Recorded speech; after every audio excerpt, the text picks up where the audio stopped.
and may we, in present-day Berlin, imagine a Middle East unified in peace and equality? Across national borders and religious and lingual divisions. With literature, discourse, and music. Cinema, performance, poetry, special feminist and queer discussions. The 4-day Middle East Union Festival, with guests from all over the world, makes this vision seem within reach and invites you to freely explore ideas of utopia. Come, imagine with us.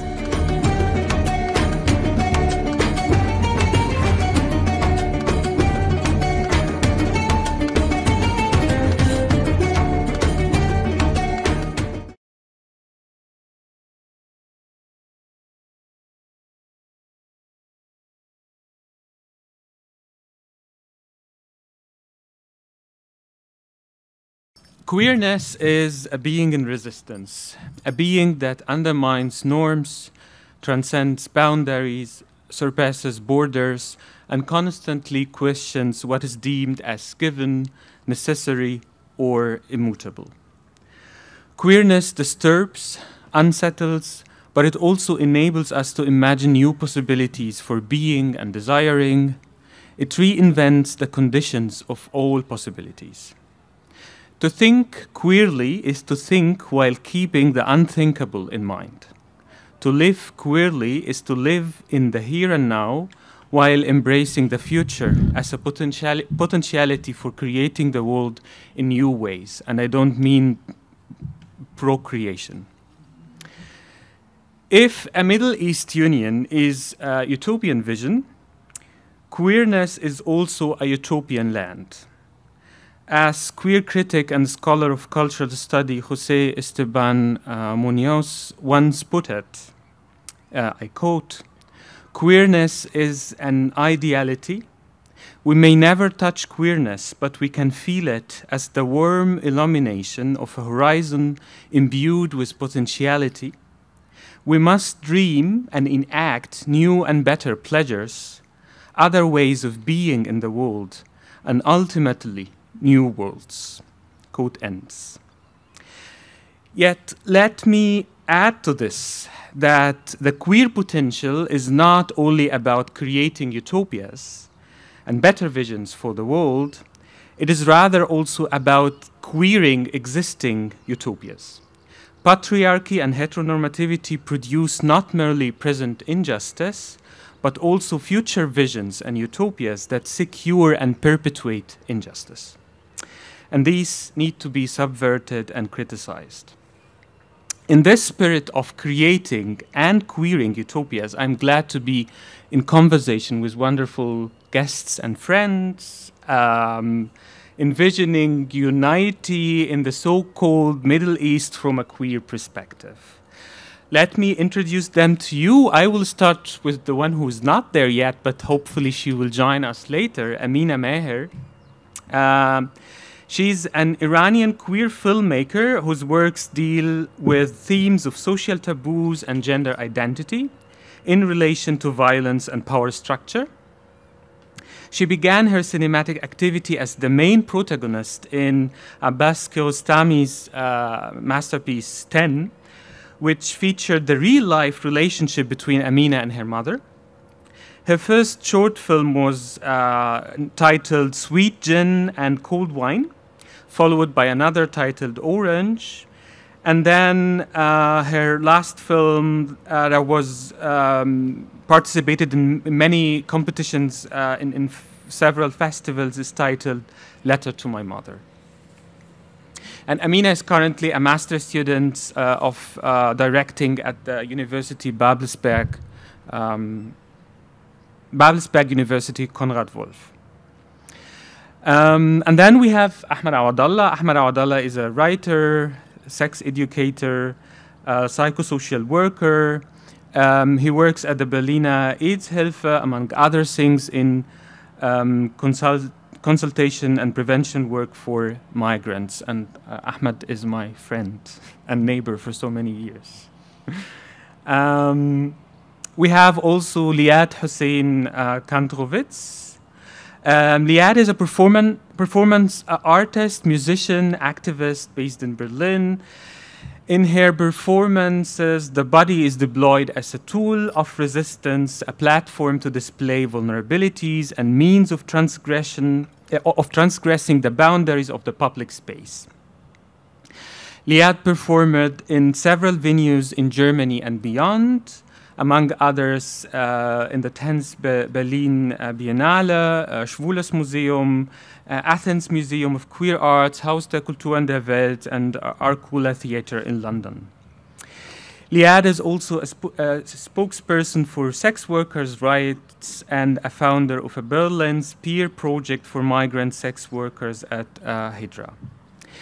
This conversation will be about 30 to 45 minutes, but then please stay with us because we wanted also to queer this idea of a panel discussion. So we have a performance by Liad and afterwards also a drag performance by Ahmad. And hopefully Amina will join us soon. She's here.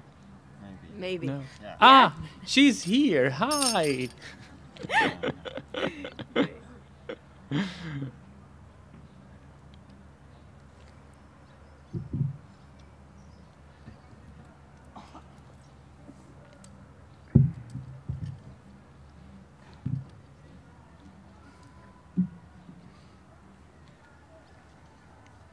Relax, Yeah, relax. No need to run down the hill. Catch your breath.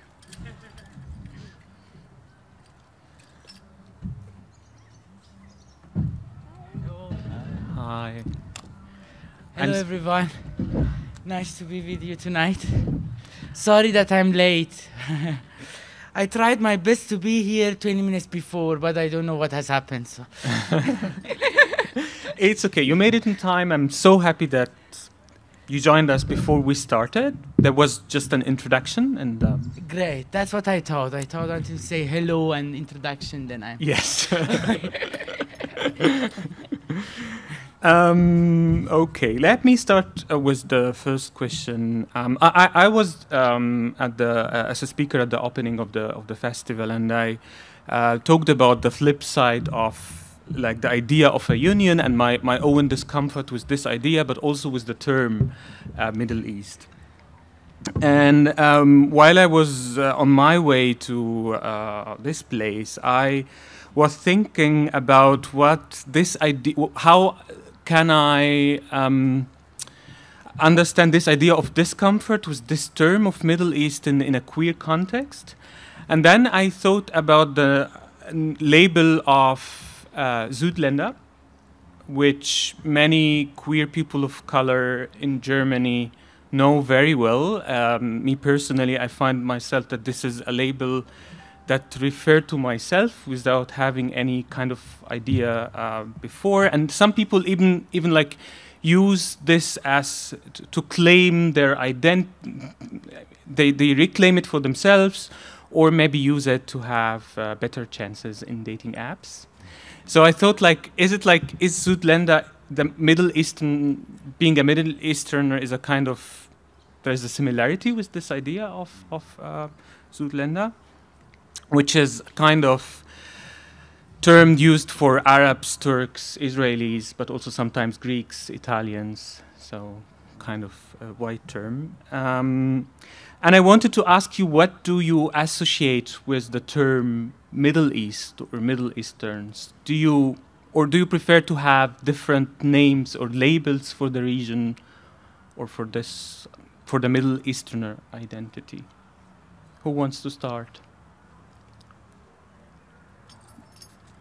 Liad. No, I was pointing at you. But I could say something about it. I haven't really used the term Middle East myself for a while, as the the terms North Africa and West Asia became more popular, and you can say also more geographically suitable outside of a colonial context if we try to have an understanding of ourselves as such rather than being defined from the outside and by others. This is first and foremost. And there's something about, to me, also about saying that we're from the Middle East that kind of erases our differences, the differences between us, the sort of power structures that exist in that region of the world, the fact that we are not all equal, the fact that, according to your skin color, your last name, the heritage of where your parents came from, potentially, you're also treated differently as you come here. So, so I use North Africa and West Asia personally, yeah. Ahmad? Okay. Hi, everybody. I think when I think about Middle East or when I think about Zuidlander, I always ask the question of like who is, like when I think of Middle East, I think of the British or I think of like the Western world, and that perception of a certain region and this kind of like whole stereotypes and idea of a region. And Zuidlander also is another example of that. It's the fact that other people define who you are based on what they think who you are. I remember I was once at the German History Museum and there was this exhibition about history of racism, and I saw an excerpt of the Völkerschau. So it was kind of like this encyclopedia of like the peoples and different cultures. And you can see illustrations of, oh, those are the people of North Yemen, those are the people who of like southern Egypt, and with some kind of features of like how they look like, but also how like kind of like the sociology. And I remember when I saw that Völkerschau, I was like, this is exactly how I feel when I see people say Zuidlander or like the gaze of whiteness projected on my body.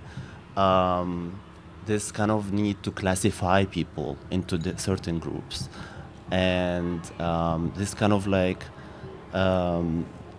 condescending or kind of like looking from up down to other peoples.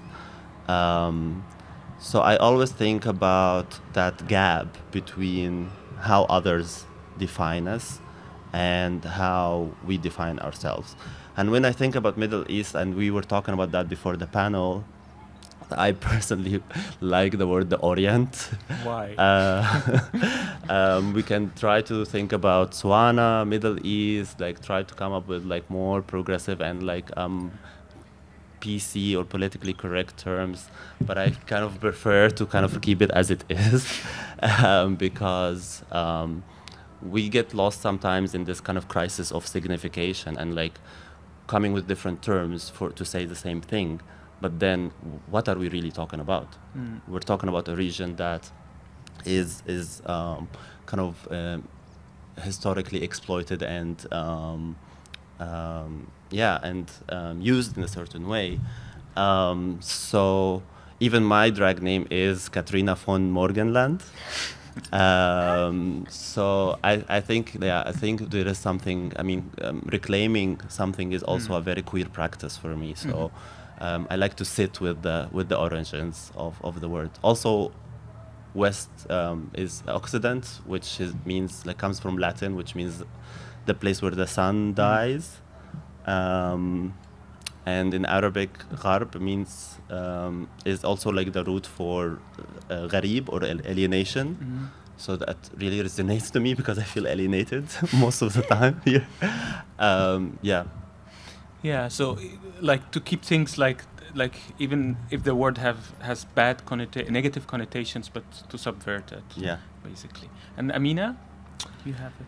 So I will think a little bit different in this regard, but it's interesting, and I guess we can look at it from different perspective. But before I enter to this discussion, I would like to start from here that as a queer person, for me, I am living in a world which is designated by fake borders and fake nationalities and fake identities. And there is a power dynamic. We are living in a capitalistic world, so we can't ignore this, and this is very clear for us. And when it comes to the term of the Middle East, often it brings with itself many stereotypes and cliches about the countries that are known as Middle Eastern. And apart from that, it's often used in political topics or discourses as well as social discourses as a term that refers to the people that don't fit democracy, or there is a war or violence in their countries, or there is a lack of political development or cultural development. And especially when it comes to the queer politics or the term of or being queer or queerness in general, often the European gaze, European vision, the white gaze sees this sexual freedom and this like the fight for sexual freedom and homosexual activities. It sees it always as a European thing, that it happened here, and it was politicized here, and there were theories about it here, and so on. While this is also not true, because we know still in a lot of in a lot of places in Africa there is a tradition of queer culture, or in a lot of other countries in North Africa or in like Iran, or like also in Arabic countries. And apart from that, why, if we want to change, if we want this power dynamic change, why we should because this term was used for good reasons, you know, from the beginning. And apart from that, why it was not a term that was used by, for example, Egypt, or like, you know, by Iran, or by like Lebanon and so on. It was a term that became very popular and often in European media, which dominates the media of the world again, you know, and it reproduces the same vision about people of color, and like, yeah. And I have to say also often it causes that other countries overlook that how the Middle Eastern countries are very different. Mm. They have different culture, different beauties that they can share. You know, this is Muslim countries, which is even not true, because we have a lot of Muslim countries that are, I mean, like, I don't know where this comes from, you know? And like, yeah, again, mostly it's because of war, the violence. And so therefore, I would like to always, as someone who is queer, and who wants to be actively queer, I would like always to propose new, to challenge what normally media is representing, because I know something goes wrong there, and I can feel it with my every breath. And secondly, I would like to propose new thing, and because, for example, we call it Europa, right? It's a continent. We never call Germany the Middle West. You know, what does that mean? So that's also, this is a continent. There is Asia as a continent. There is Africa as a continent. We call that North Africa. We call that, you know. So and also when we come to politics, we should always compare and see what we get, what are the benefits there, and what we are damaging to stay in the same perspective. Yeah. Yes. Thank you, Amina.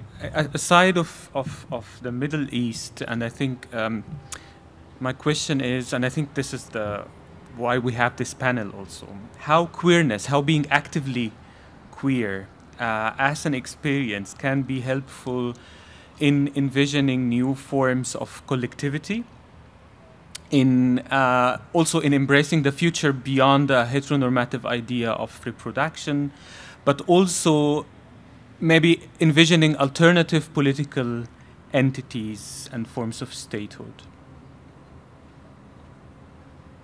As you like. Amina, want to start? Yes, I can start with this. Yeah, I would say that one thing that I like about queer politics, I'm not defending it, and I said actively queer. I'm not representing anyone here. I have to say this, because especially when it comes to regions, it's like, oh, you're a trans woman of color and you can't talk behind the microphone, so come here, you know. So I'm not representing anyone. I'm just myself, and there are different opinions and different, you know, ideas. But when I talk about being actively queer, I mean like, what I like about queer politics is that immaterial of your nation, your ethnic, your social class, and so on, you share, you have the same, I don't call it enemy, but you have the same system that doesn't let you to not live as you are, and you have the system that doesn't let you or ignores you or denies you your identity, your sexuality, and so on, as yes, as wants to remains itself as origins and norms, doesn't want to accept the things that are not fitting the norms. And there is this fear from the people who have this power, because they have the power to, that this not non-heteronormative behavior and attitude of us, and also in politics, when it enters, to endanger their power, because when it enters, it changes a lot of things. Then the heterosexual cis guy there doesn't have the power. Then there is a trans woman president in one of these countries. Then in the parliament there are many lesbian or gay people that they might stay for Palestine, you know. So this is the problem there. Maybe I can say something on similar lines, that it's not exactly about the politics, but about the way that queer people have always been, I don't know if subjected to, but out of the circumstances, they have had to be at a point where they seek alternatives because they live in a lack. And it's definitely true in all of the countries of North Africa and West Asia region. But, and I have to say also that includes Israel, because people look at Israel as like, oh, you know, from here, like, oh, this place where there's LGBT rights and freedoms and everything is already achieved and everybody can be out. It needs to be said that everything that is there has been achieved in spite of the government and not because of them, not with their help. And it is also very far way away from what an ideal place of acceptance is, as it is here also. But having to live in a sort of a shadow of rights puts us all into a situation where we have to create arenas in which alternative modalities of action and where we can exist, and whether it's our desires or our fights or our communities can take place. And with that is already a communal forms of creating. And I think that when we migrate outside of that area and we come to a place like here, we are already in a way come from a place of being other than in a place of having lived and actively sought out all sorts of alternatives, as well as you can say there's also a lot of melancholy in it, in this element of a lack of being a part of some sort of you know, the heteronormative. And but this is power that we also bring, like the proactive power, and with it is the ability to create in wherever it is that we go to. Yeah, it's a good question. I'm thinking somehow about my my childhood when I hear about this question, because a lot of the things that I am trying to work through also in my writing is to complicate this idea of sexual orientation, right? Mm-hmm. Because we usually think that this is what connects queer communities. But with talking about sexual orientation, we're usually saying like, oh, are you attracted to like which gender? Are you attracted to the same gender or different genders, or and we create this kind of classification system. But I'm not interested in the sexual part of the word, but like the orientation part of the word. And with orientation, I'm trying to think about what are the queer affects, what is the nature of queerness itself. And that's why when I go back to my childhood and I think about how being really different and like really being othered, I was bullied from a very young age. I already knew that I was different, and how that kind of like experience creates this way of seeing, like even like in the sense of paranoia somehow, because you feel like everybody's out to get you, right? Allows you to analyze the structures and not really kind of take authority figures for granted. So because like when I remember, I mean like I had to go to the mosque on Friday. And I was like, I'm always angry at this man who's like yelling at us and like telling us what to do. And I was like, why do you think you know better? And that's why I'm trying to kind of like investigate what is the rebellious potential of queerness in questioning what adults, like from when I was young like this, what adults tell us to do. And take that kind of questioning affect. It's a lot of affects. It's not just, and of course I'm thinking also with Sarah Ahmad about like the idea of orientation, which things move us and how our emotions shape the world that we live in. What are we want to be close to, and what we want to distance ourselves from.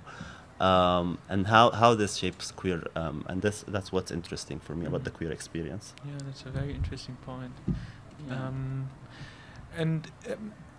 I think the three of you agreed on that the idea of the Middle East is like obscuring difference between countries, or the cultures of the Middle East, let's put it that way, and also put Middle East in quotation marks.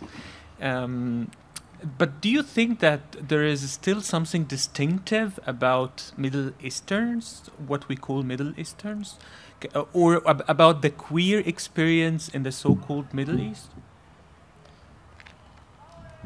I think that we need to disassemble the idea that queerness, there is like a, let's say, a universal queerness, which is always like a Western one, and it always comes with this, okay, so there was Stonewall and, you know, maybe a few very dominant, like a part of the civil rights movement in predominantly in the US that really shaped the concept of coming out, which are very Western-based concepts.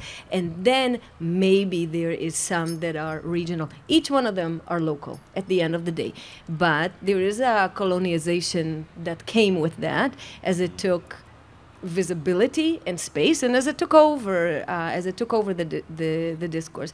I mean, some of it is very inspiring, and some of it is also very whitewashed. We also know that the predominance of trans women of color was something that was very present also in the gay liberation, the queer liberation movement in the U.S. And that is also something that's obscured, but it is something that belongs to a particular culture. And similarly to that, when I think of, I'll just use Israeli culture for now, because why not? If I think of like a figure like Dana International, and she had a huge impact on Europe at that particular time in the 90s as a trans person that became a big pop star. But she is also distinctly Israeli of Yemenite background. And so, of course, she is local. And when I speak with my friends from, not even Syrian, but like Syrian from Damascus or Syrian from Tartus, they tell me about the intergenerational elements of queer cultures in the places where they come from, which are very specific, and some of them are you know, they've been there for a while. These are just things that we don't see. So of course these things are local. Yeah, we had Shireen.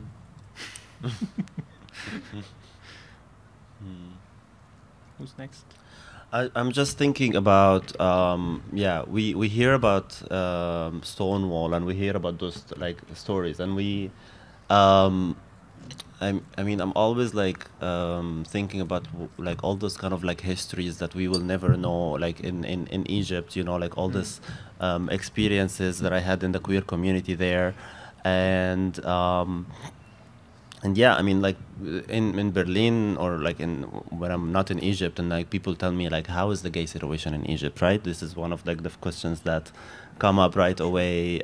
Is the like in the bar, like somebody just met and I was like, how is the gay situation? I was like, how am I going to engage with this question? But also that, yeah, because like there is this. We don't have like that moment of like Stonewall. We don't have like those documented like resistances, but that doesn't mean that they're not happening. And there is also, I feel like this is a very Western way of looking at the situation. If like, is there a law against homosexuality or not, right?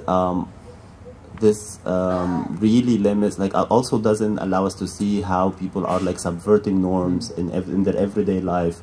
In Egypt, for me, I mean, like Tahrir Square, which is the space where is always connected to the revolution, is also for me is connected to a queer space, because this is a space for queer sociality. People came together, just walked down the streets and created networks with each other.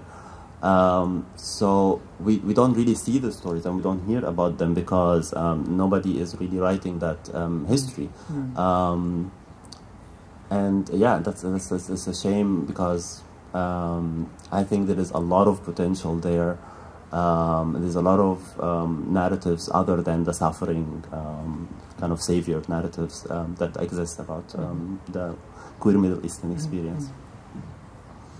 What do you want to comment? Yes, I agree with what both of you have said about this. So what I would like to add is, personally, I'm more interested in what universally connects us more together. And of course, each of these places, they have their own local culture. And to me, it's really stupid to really even think of where it has started. I believe it has been part of the human culture forever.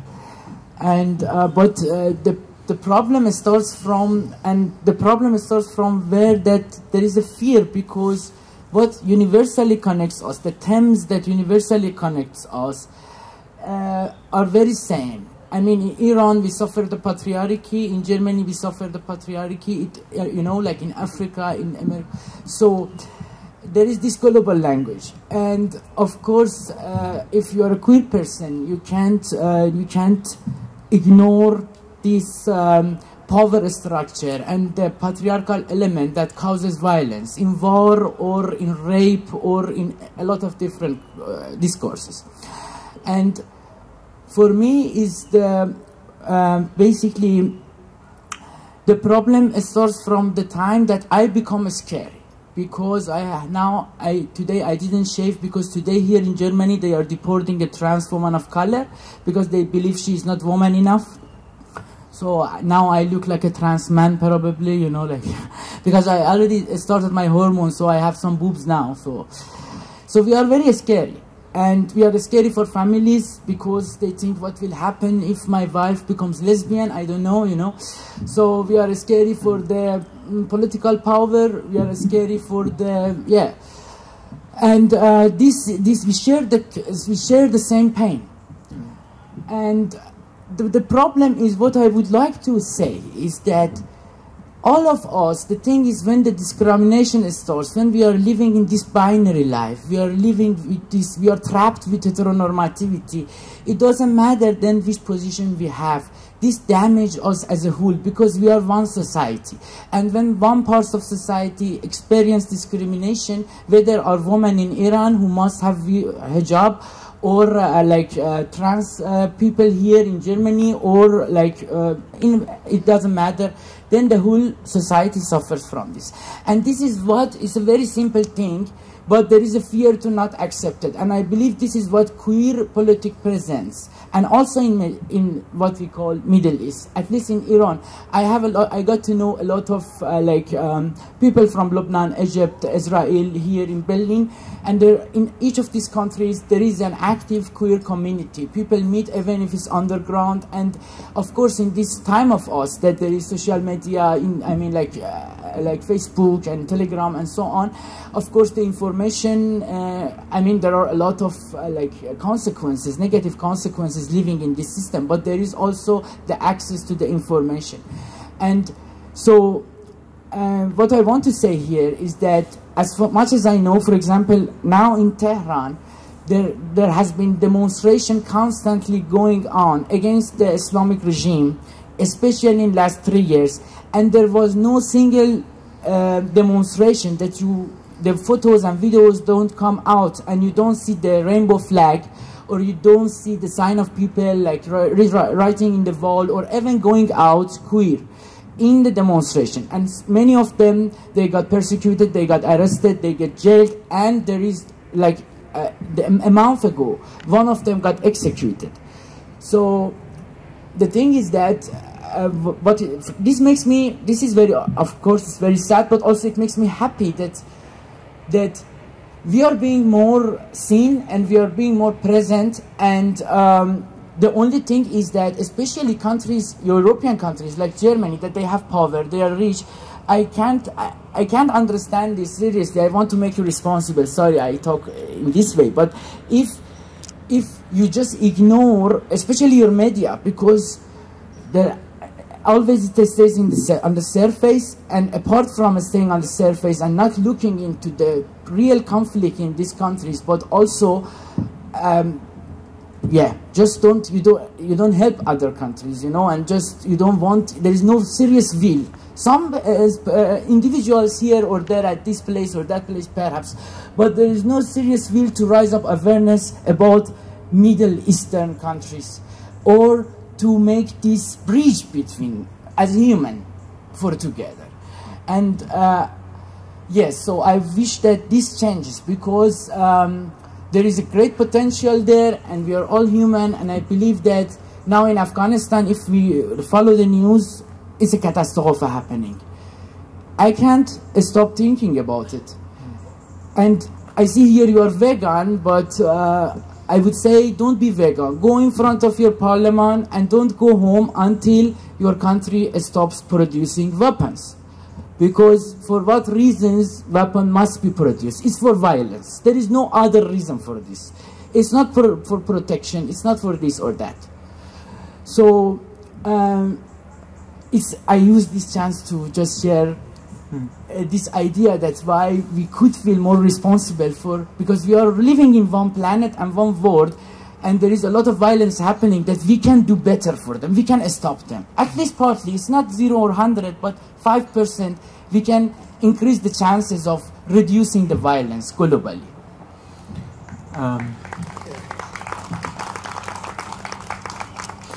I have also a question specific to you. What we do with our bodies and how we use them is also a matter of claiming ourselves in the world, negotiating norms, and also like mastering being. And in your film, I had the luck of watching your film Letter to My Mother, and there is this one of the main scenes, and it's a beautiful, painfully beautiful scene. You didn't watch it, so don't lie. No, I watched it. Oh, you watched it? Okay, I yes, see. Okay, I do. great, I watched it. I thought you said you didn't watch it. No, I watched it. Okay. I watched it. And this scene of you shaving your body, and it's painful.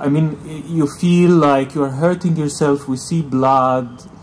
And I thought, for me, it felt like violence. But then I watched it even twice. Like the second time, I had the feeling this is a kind of a counter-violence. It's like we are also trying to, with the action of shaving, you are trying to respond against the violence inflicted on our bodies, or in this specific case, on your body. And I wanted to ask you if, like, hair is a central theme in your work, and maybe if you would elaborate more on this theme. Thanks for this. Others didn't voice, so I answered this one very quickly. I hope so. The thing is, as I said, now you can see me, I hope, as a trans guy, so I put this. So of course hair is very important. How you can ignore this? Perhaps it doesn't seem like this, but yes, and also plays role in racism, not only in gender identity, I have to say. Yeah. So yeah, and in this film, in this scene particularly, I try to symbolize how I try to free myself from heteronormative masculinity with its violent and dominant behavior. At this point, it's about childhood sexual abuse and childhood rape. So. And Liad, you also have a similar approach to deploying your own body in your performances. So also maybe you can elaborate on this as well.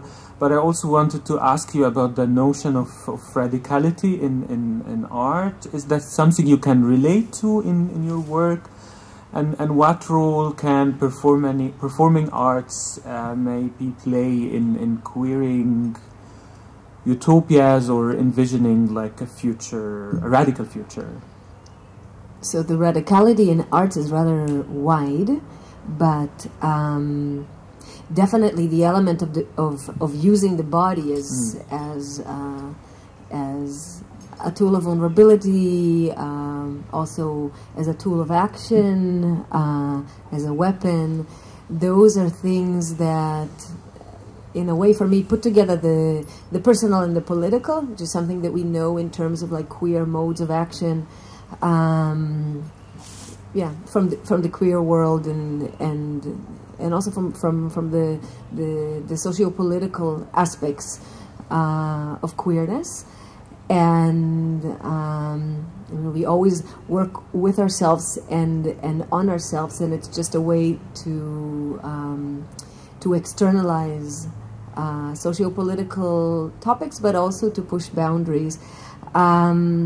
I think that for me, my performances in any case were in many ways inspired by, at the beginning stages of political actions, first of all on the streets of Palestine and Israel, also in the West Bank, and those are definitely places in which queer and straight, and also very luckily at that time together, we put our bodies on the line, and it is definitely our bodies that become these things that are on the line in terms of defying norms and reconstructing reality as we want it. Like we demarcate differently reality as we want it to be in the face of adversity. And this is what I took with me as I started doing performance art. I think that as I moved here, I started with the super fighter attitude, but as the time developed, it became more and more important for me to find the specific audiences for whom I want to send the message to, and I realized that we sort of need a space in which we would feel, I don't know, not safe, but safer, in order to communicate with one another and to convey that and to sort of like empower that specific crowd and community in the making. And so it is not out there on the street. It is in a place that is a bit more protected. And now I'm slowly transitioning into music, and it's interesting because I think that like music is something that I always wanted to do when I was young. I've been doing it for some years, but I'm now starting to put it out, and it's sort of like I see myself as like this queer trash DIY Beyonce,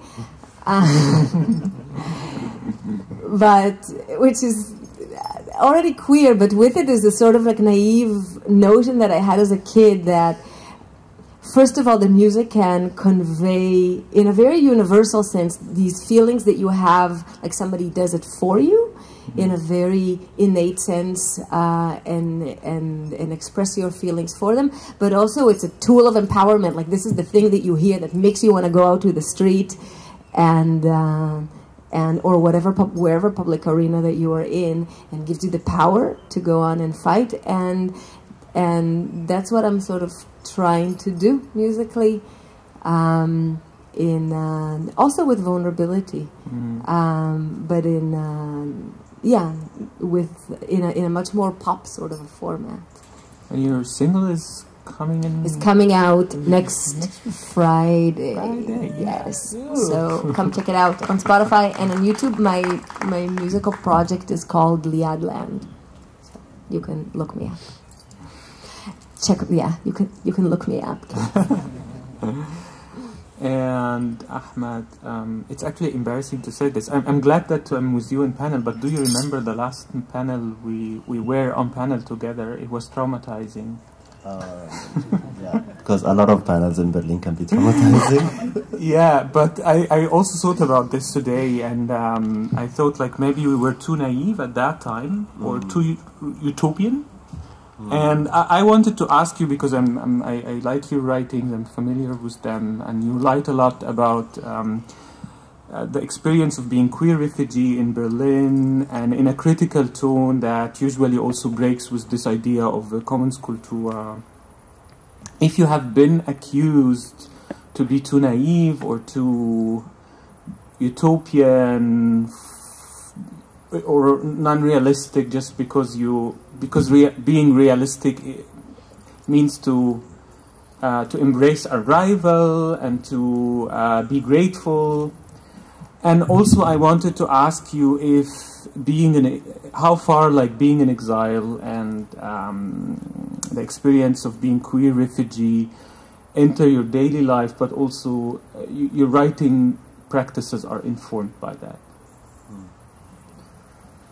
There's a lot of things to unpack there. The first panel that the panel that Iskandar is referring to was called "The Shadows of the Rainbow," and we were trying. I was only 1 year Berlin old, so I was just here for 1 year, and I tried to organize this panel about racism in the queer community, and it was very explosive, and I had no idea how much kind of I thought that there was kind of like a culture that allows having a conversation, an open and honest conversation about this, without getting defensive on one hand, or without re-traumatizing other people who are affected by racism. So there is of course this limit to this. To having that intervention, and also made me think about what other ways that people can have these conversations which are empowering, and that's why I'm exploring also with drag and with filmmaking and like writing, kind of unspoken performances to speak to experiences that are kind of unspoken, and my own motivation for that is that disconnect or that divide between how the experience of queer migrant, or especially from Egypt or Middle East or the Orient, is represented, and how my own personal lived experience is kind of opposite to that. So there is this narrative of how if you are a queer person from Egypt and you come here, then this means freedom. And freedom has a lot of meanings. For example, people tell me, were you having sex in Egypt, or did you begin your sexual liberation in Berlin? And I don't know what to say to that, because there's a lot of sexual history in Egypt. But also, this idea of freedom that's also kind of like really limited, because I mean, I came here as a refugee. I never felt so surveilled in my life as any time because of that experience. You also like this experience of losing your rights, like even basic rights, like rights of movement, just like that people sitting at the government offices will decide the fate of your life, and that you're checking the mail to kind of like see what your future will be. So that's why I'm really yeah, I mean, I'm interested in like showing that gap between that narrative and my own lived experience, and I use a lot of my autobiographical moments and anecdotes to kind of like shed light on that. But you also said that there is this accusation of naivety. I think it's a lot more about like this nostalgia, or this accusation of nostalgia as nostalgia in itself is a bad thing. Yeah. And I think for me, nostalgia is actually important because it's a way to address homo-nationalism. So when I talk about that, I actually felt free in Egypt in certain moments, in certain contexts, that there is other kind of ways of resisting, that people finding kinship and joy, and how the exile Berlin experience is also has like those other aspects, but yeah, there is this kind of like fragmentation, losing your voice, and all those kind of things that you have to come up against when you are in this position. So I use nostalgia kind of like to show that this kind of idea of like this state that is saving us is not real. Yeah, that these states are complicit in that story of having to leave a country that was not safe for me. Yeah, thank you. Okay, before starting with Liad performance, maybe we have time for one question or two from the audience, just in case if you want to ask anything. Maybe later on we will have the chance also to be in conversation with the guests. No, I don't see any. Okay. Yeah, I have one question. Can Can you hear me or should Yes. Yeah? Okay. I don't really understand what you just said about like nostalgia as a way to like combat homo-nationalism. Like I didn't quite understand the connection. Yeah. So when I talk about, for example, yeah, I mean, when I think part of that kind of queer refugee or like queer Arab experience, if you are talking positively, I just got, for example, like a message on Instagram because I was saying something about Cairo in a positive light, and this person was like, how come you're not happy in Berlin? How come you don't feel free here? We know that Cairo is like a terrible place, and Egypt is like has laws, and like homosexual people are imprisoned.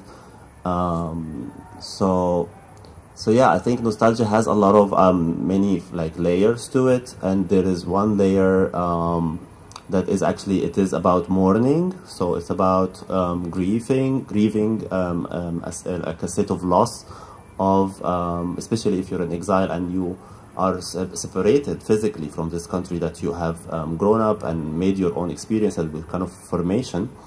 So then this expression of nostalgia is a form of mourning, but also is a political tool to address this idea that here is necessarily safer and freer, and also to ask the question, does being safe mean that you're happy?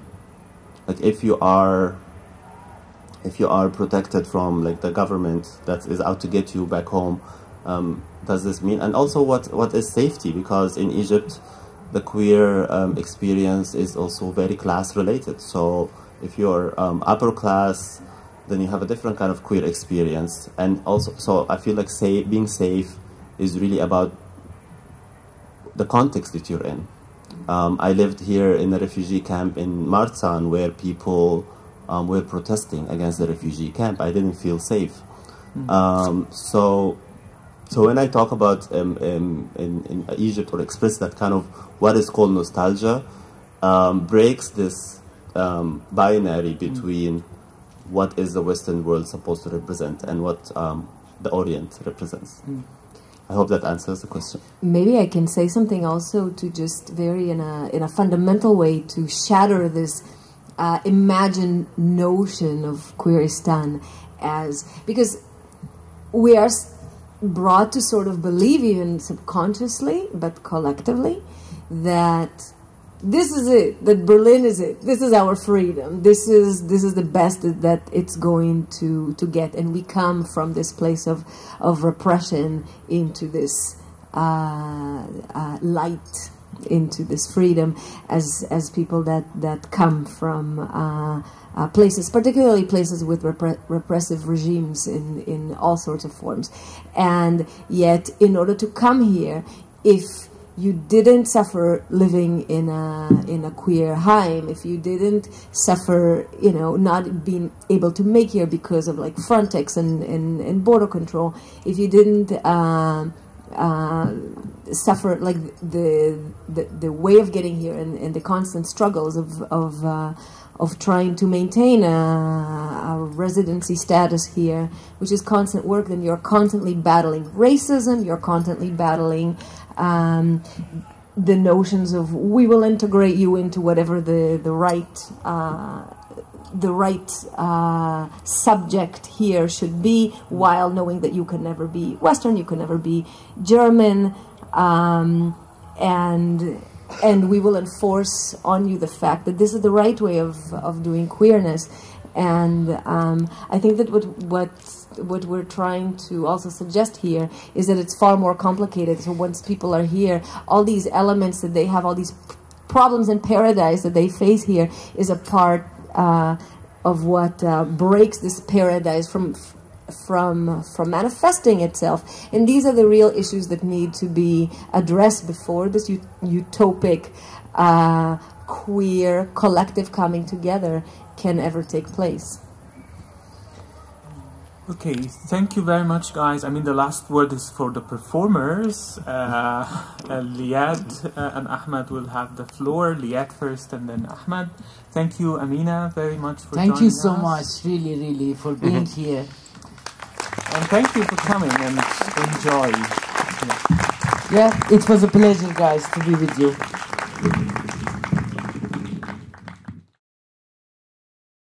Thank you. Hi. Thank you for coming here. And very happy and excited and nervous to be with you guys. Once again, I'm Liad Hussein Kantorowicz. My new musical project is called Liad Land, and if you wonder what Liad Land is, it is physically located in Berlin, but it is emotionally located between the different places that I've lived, the different continents where I've lived, and the place where my heart lives. I am going to perform several things for you, and most of it are some songs from my new project Liad Land. My new single, as has been said, will come out officially next Friday, but you can already find it now on Spotify. And yes, it's called Queer Heaven.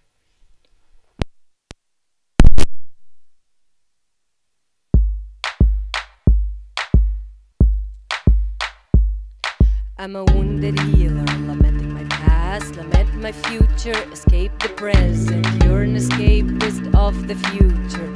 You live only in the present. Romanticize a love, suppress at your comings. Depressed from life, you disconnected from me. Nights full of empty that I couldn't get. Side by side and in silence, a disconnect. I was afraid it'll end when your visa expired. We live in different time zones, we missed each other. Not queer enough for a queer couple. Not queer enough, falling out of queer heaven. Falling out of queer heaven. I gave you my heart, but it wasn't enough. It was my best, last, and final offer. I've got nothing more to give. Now I'm empty-handed, and so I walk away. I gave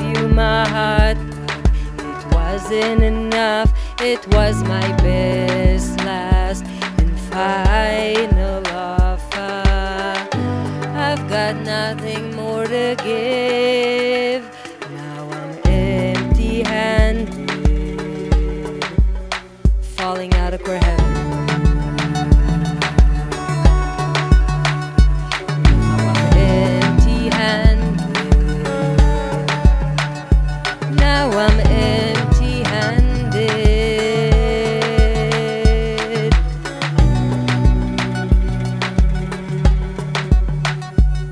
In an ideal queer world, it's up to you. Happiness, it's up to you. I guess that makes me irresponsible. My expectations are at impossible.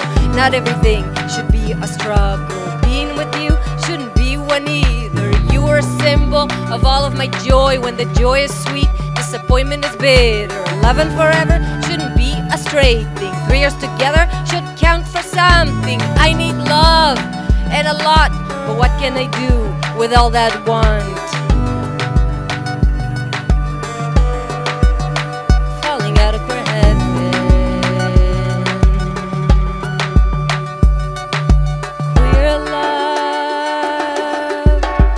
I'm searching for a queer love. Someone to set my heart free. Real love. Real love. I gave you my heart, but it wasn't enough. It was my best, last, and final offer. I've got nothing more to give. Now I'm empty-handed, and so I walk away. Gave you my heart, but it wasn't enough. It was my best, last, and final offer. I've got nothing more to give. Now I'm empty-handed, falling out of queer heaven.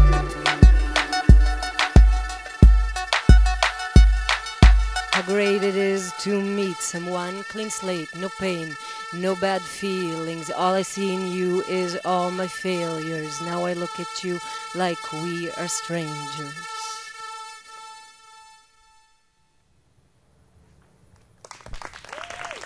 Thank you.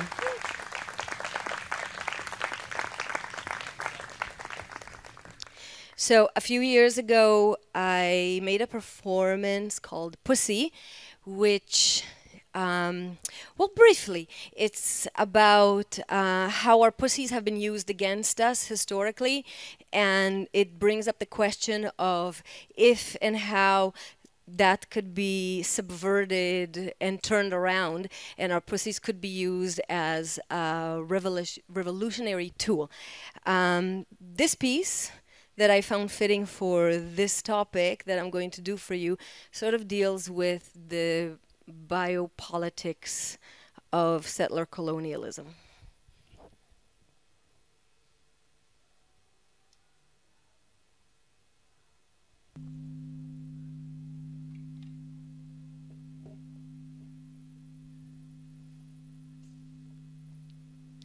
It's 2017, and once again, I'm in Jaffa, in South Tel Aviv, visiting. I no longer live here. In some ways, I no longer know this place. So my impressions rely in part on stories from my friends about the place they live. These are the few people that are left behind. Most everyone I know from here has left, just like me, escaping the rapidly deteriorating economic and political climate. I feel like a protagonist in a music video. The camera focuses in a slow motion frame on me, looking with eyes wide open at the world going up in flames from the safety of the backseat of a car. The window is rolled up. The car speeds through the riot and steers away in safety. That's what it feels like to hear my friends relate their world to me. Why would you bring children into this world? Can I have the... yes, it is. For the first time, racial discrimination can be seen everywhere and every day on the street in broad daylight. Not only in the West Bank or in Fahim or Kalanswa, but in Tel Aviv too, and not on special occasions. The violence has become normalized. It has settled and integrated itself into the everyday. But it's too late, because no one cares to hide it. People are getting ready for a new wave of deportation. The government announced it will deport 40,000 asylum seekers from Eritrea and Sudan, infiltrators, as they are called here.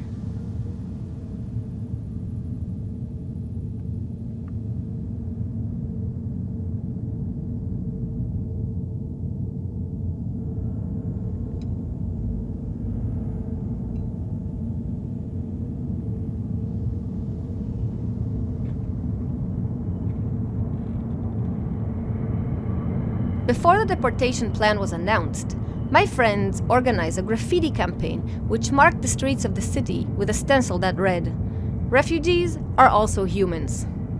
In every single place in Tel Aviv where this slogan was sprayed, maybe 40 times over, the word "also" was erased and the word "not" was written in its place. Refugees are not humans.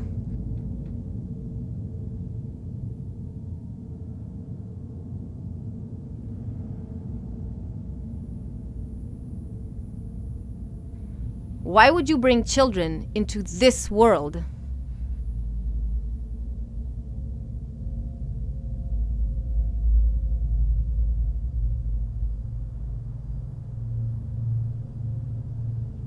They stopped by the houses of those they remembered demonstrating on behalf of refugees, bang on their doors, attempt to break in, and threaten to kill those inside. If you wore a lefty t-shirt saying, "Stop the occupation," or even "End the deportation," they could stop by your house as well, or simply harass you and threaten to beat you. That's what they do to white people.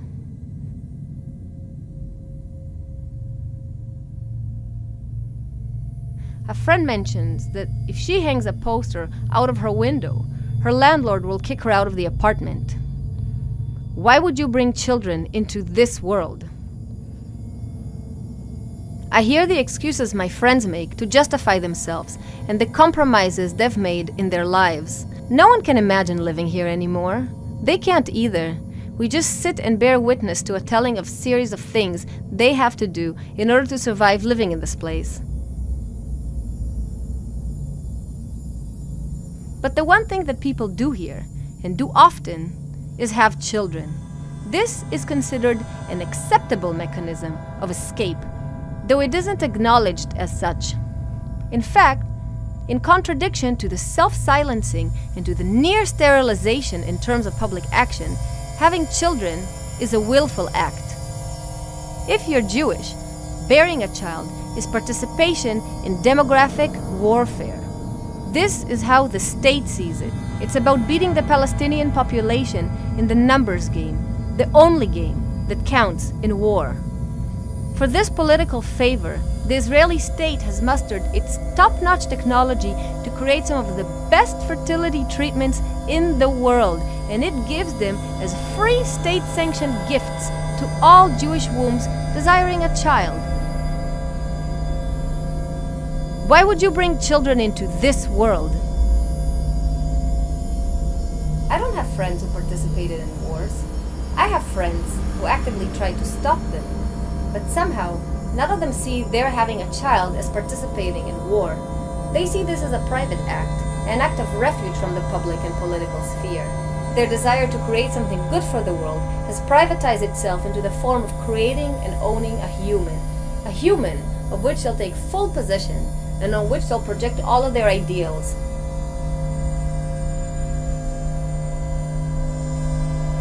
It's like there was a split second of giving up on the world they've been fighting for when it was taken. They do it not with pride or excitement, but with a sense of resignation.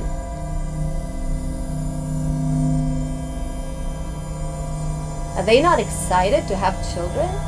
Maybe they're just relieved at the thought of the opportunity of being absolved for the next 18 years or so from thinking about how the place they live in is going to hell. And no one thinks that they can just have kids now, and eventually the world will be better and suitable for their kids to live in. No. Everyone's eyes are far into the distance, staring at that getaway car as it's speeding away from the depths of the inferno of the riots, while they are falling further and further into an abyss. I guess that secretly, they hope that once their kids grow, they will be the drivers of that getaway car. Secretly, they hope they would be sitting in the back seat as the car drives away. Through the window, they would be looking at the flames, or the scorched earth, or maybe, if somehow things did improve, at that magnificently rehabilitated ground and the fresh new plants that have grown since the last riots. Maybe. But no one says any of those things out loud, because no one believes that any of this would ever happen. Why would you bring children into this world?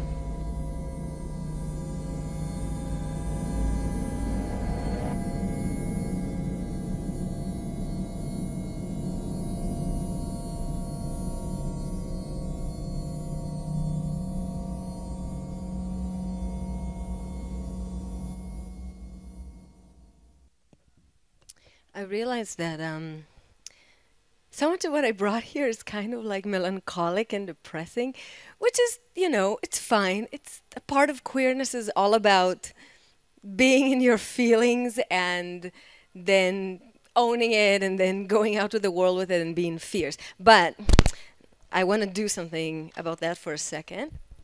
So this song is from my yet to be released, but hopefully soon to be released album, which will be called Nothing to Declare, and it is called A Sense of Home.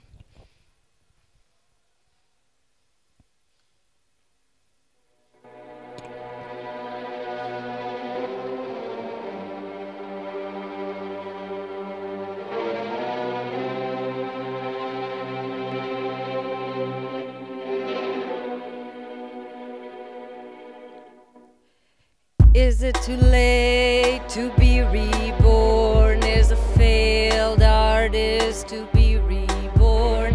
Is a failed migrant to be reborn? Is a failed lover to be reborn?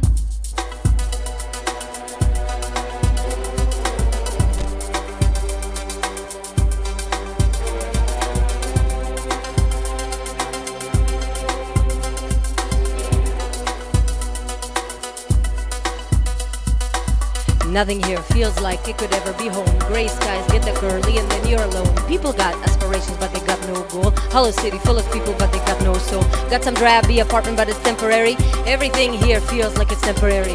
And there's no end to the temporary. There's only integration and larger separation. In the media I see war to remind me what I came here for. Not ungrateful, just traumatized. Berlin is a compromise. Got survival's guilt but I'm traumatized. Berlin is a compromise. Only our closeness gives us a sense of home. When I'm with you, my memories live on. Only our closeness provides a place I love.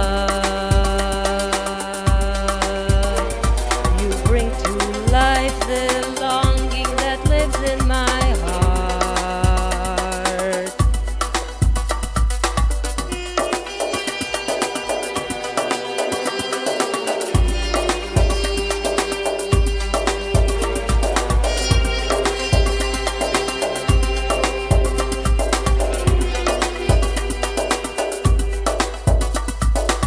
Sometimes I want to forget who I am, 'cause this city don't give a damn.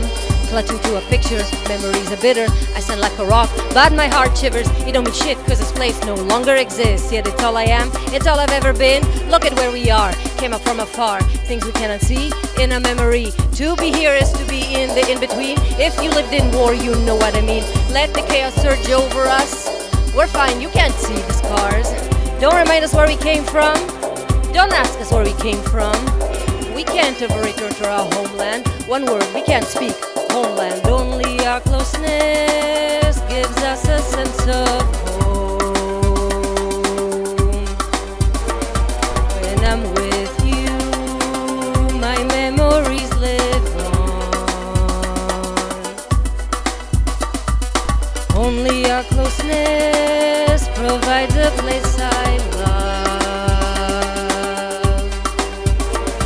You bring to life the longing that lives in my heart. In order to stay who we are, we have to live our shared identity with other people. We need to deterritorialize our identity. Our memory is a tool to collectively recreate a sense of self, a tool to resist the changing of the time that forces displacement. When I speak out loud and share with you my memory of home, it is my humble way to resist. I insist on keeping something from the changing of the time, from the displacement of my city. It is with you that my memory and my sense of self can come to life. Thank you.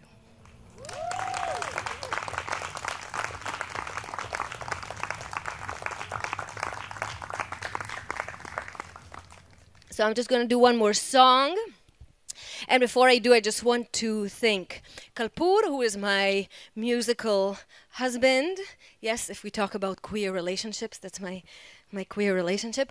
And a big thank you to Mati and Hila and all of the lots of incredible people that are working and have been working on this festival. Thank you so much.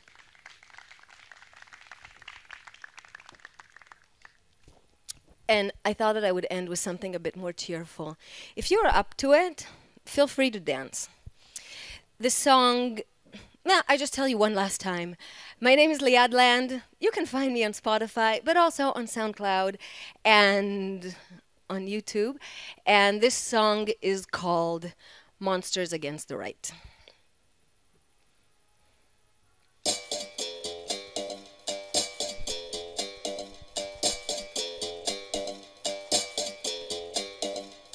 To the MAGA hat wearing attackers, to Trump and his motherfuckers, to the guards only following orders, to the cops closing Europe's borders, to fascism in Sudan and Hungary, to the Sisi regime and army, to the Israel Hasbara Baldi, to the Belmid taking out my body, to the border wall fortress Europe, hating migrants, hating Muslims, to anti-Deutsch silencing Jews, Fox and Breitbart, fake news.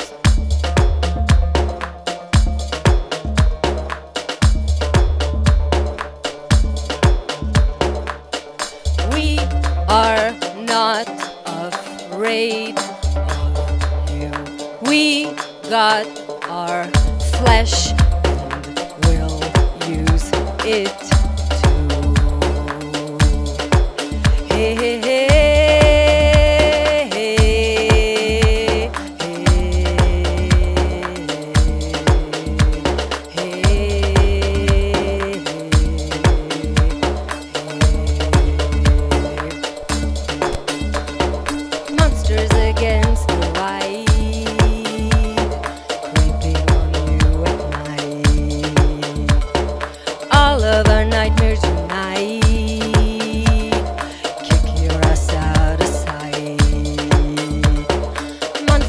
Against the right,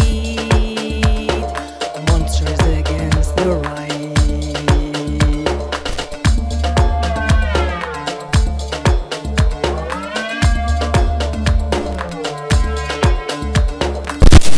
Faggots, queers and sissies, we're the landless, we're the Muslims. We're the dejected, we're the whores, the unwanted running from war. We're the fat, the old, the ill. We are tired and we won't stand still.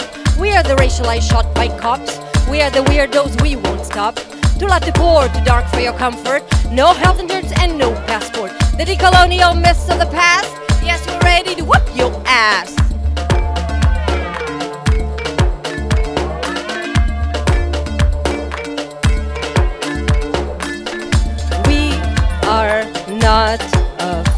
afraid of you. We got our flesh and we'll use it too. Monsters against the right, creeping on you at night. All of our nightmares unite, kick your ass out of sight. Monsters against the right, monsters against the right.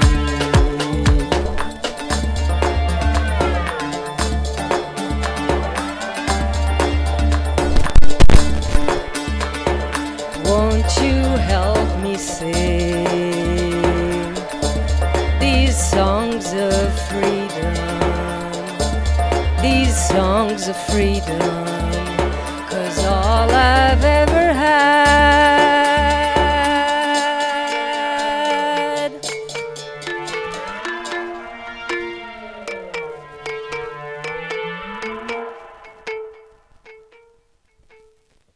Thank you so much.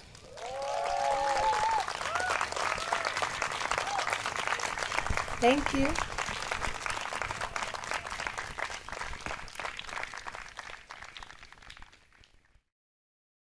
Hi, my name is Katharina von Morgenstern, and I prepared something for Queeristan especially. But I would like to ask you a question in the beginning. So, this is where the part where I needed to see you. I wanted maybe choose somebody, but my question first is, what did you want to be when you grow up? Do we have any volunteers? Or I have to point at you? Yes? An astronaut, okay, amazing. Yeah, maybe we can do something with those billionaires right now. Anybody else? A ballerina, okay. Beautiful. What else? An actress. Were you good at lying? Oh, yeah. Okay, that's why. Who else? Somebody. A belly dancer. Did you realize your dream? Okay. I can give you classes. Okay. Somebody else? A singer. And do you feel you have achieved your dream? No.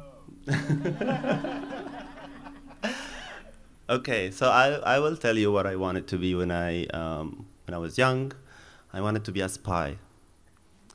And this is why I'm dressed tonight as such, as kind of a tribute to two Egyptian divas that I grew up watching on TV, because maybe you know, maybe you don't know, the spy genre in Egyptian drama is quite big.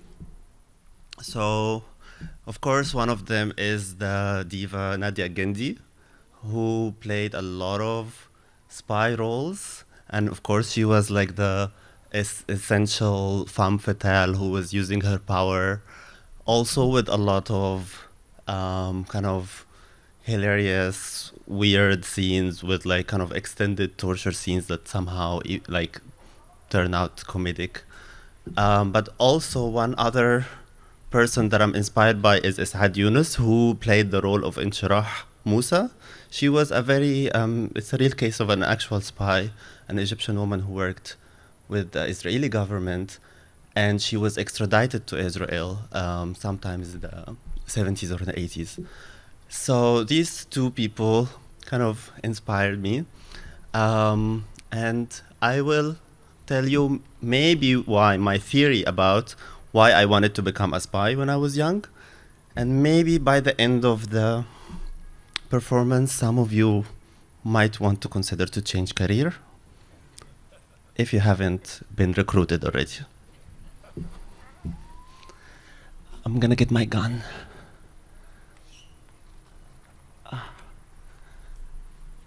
Okay.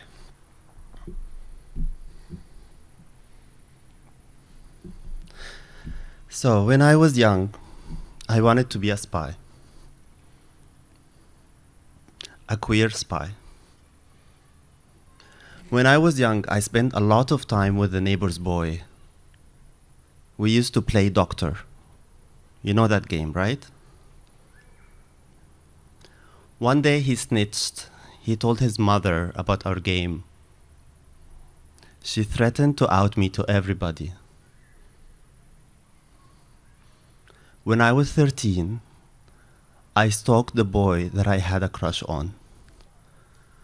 I found out where he lives and his phone number. I called just to hear his voice. Sometimes his voice was playful, sometimes angry. I used to think he was my first love. When I was young, I lived in a small town. We lived in a constant state of emergency. The police was everywhere. Police cars, police motorbikes, police tanks. I used to count them. I used to watch them back. When I was young, we used to visit the village in which my parents grew up. Sometimes we heard screams coming from the neighbor's house. What is going on? The police comes to torture the women, my aunt explained, to make them confess where the terrorist was. They are victims of the so-called war on terror. Collateral damage. The screams. When I was young, I watched spy drama on TV. There cannot be nationalism without an official enemy. When I grew old, I became a spy in the media, among others who started the revolution in Egypt, a conspiracy against the nation. Every conspiracy carries a certain bit of truth. When I grew old, I moved to Berlin, the city of spies. East, West, Russian, American, you name it. But also here, I was made a spy. A part of a Muslim army invading the Western world. A scout, a Trojan horse. When I grew old, I learned about the past. Have you heard about the pink lists? Rosa Listen? The German police watched homosexuals as they fuck in public toilets through the mirrors. Have you heard of Lavender Scare? Every known homosexual was denied public service. Every homosexual was a traitor. Have you heard about spy hysterias? The communists are coming. The Germans are coming. They're everywhere. Surveillance. Read their correspondence, set up intelligence service, observe them closely, down to their underwear. So who is the queer spy? A queer spy is a loner, because the best watchers are loners. A queer spy lives two lives. No, many, many lives. Hiding, paranoid, scared of getting caught.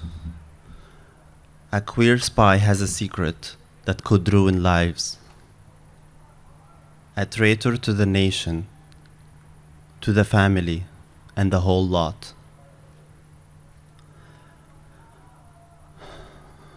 A queer spy speaks in tongues, some cryptic codes. Queer spies break the silence. Chelsea Manning, a whistleblower. When I was young, I wanted to be a spy because I knew I would be good at it. Thank you.